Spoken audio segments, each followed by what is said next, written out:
मित्रांनो, फायनली जिल्ह्यातील 3,56,000 शेतकऱ्यांना पीक विमा मिळण्याचा मार्ग मोकळा झालेला आहे।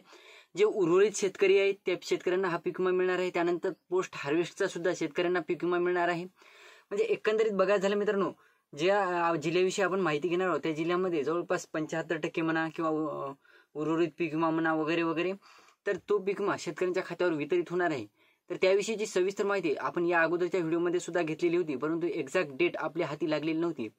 त्याचबरोबर मित्रांनो, आपण आज त्या जिल्ह्याविषयी माहिती घेणार आहोत। तर मित्रांनो, चॅनलवर नवीन असाल तर चॅनलला सबस्क्राईब करा आणि समोरील जे बेल आयकन बटन आहे ते दाबायला विसरू नका। तर नमस्कार मित्रांनो, मी राज सूर्य, स्वागत आहे कृषी यूट्यूब चॅनलमध्ये। मित्रांनो, आपण आज ज्या जिल्ह्याविषयी माहिती घेणार आहोत तो जिल्हा म्हणजे धाराशिव जिल्हा। धाराशिव जिल्ह्यातील जे शेतकरी पात्र आहेत त्या शेतकऱ्यांच्या खात्यावर अद्यापही या रकमा वितरित झालेल्या नव्हत्या।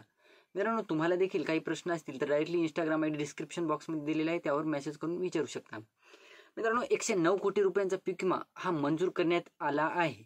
म्हणजे एक्झॅक्टली 109 कोटी रुपये मंजूर होणारच आहेत असं देखील आमदार राणा जगजित सिंह यांनी सांगितलेलं होतं।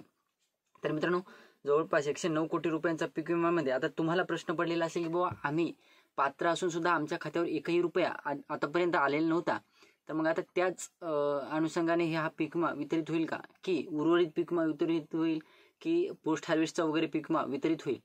तर मित्रांनो, हे जे 109 कोटी रुपयांचा पीक विमा आहे याच्यामध्ये तुम्हाला पोस्ट हार्वेस्टचा सुद्धा पीक विमा मिळणार आहे।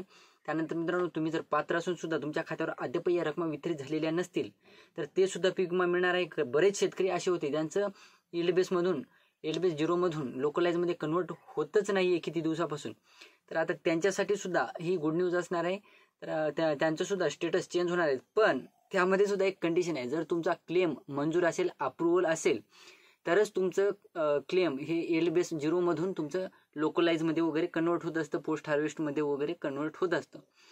आता एल बेस 0 मध्ये सुद्धा काही शेतकऱ्यांना, आता तुम्हाला देखील प्रश्न पडलेला असेल की आमचं एल बेस 0 मध्ये आम्हाला रक्कम दाखवत आहे, काही शेतकऱ्यांना एल बेस बॅकग्राऊंड व्हायला इग्नोर मारा मित्रांनो, काही शेतकऱ्यांना एल बेस 0 मध्ये सुद्धा एल बेस मध्ये सुद्धा रकमा दाखवत आहे, तर काही शेतकऱ्यांना आता यानंतर पोस्ट हार्वेस्टच्या रकमा सुद्धा दाखवायला सुरुवात होईल। तर हा पीक विमा शेतकऱ्यांच्या खात्यावर म्हणजे खरीपाच्या पेरणीपूर्वी वितरित होणार आहे असं देखील सांगण्यात येत आहे। परंतु मित्रांनो, खरीपाच्या पेरणीपूर्वी म्हणजे एक्झॅक्ट पहिल्या आठवड्यात, जूनच्या पहिल्या आठवड्यात म्हणजे 10 तारखेच्या आत हा पीक विमा तुमच्या खात्यावर वितरित होणार आहे। तर तुम्ही देखील धाराशिव जिल्ह्यातून असाल आणि तुमच्या देखील खात्यावर अद्यापही या रकमा वितरित झालेल्या नसतील ते सुद्धा कमेंट करून सांगा, आणि तुम्हाला काही प्रश्न देखील असतील ते सुद्धा इंस्टाग्रामला मेसेज करून किंवा कमेंट बॉक्समध्ये विचारू शकता। तर व्हिडिओ आवडला असेल तर लाईक करा, चॅनलला सबस्क्राईब करा आणि जास्तीत जास्त शेतकऱ्यांपर्यंत पोहोचण्याचा प्रयत्न करा। धन्यवाद।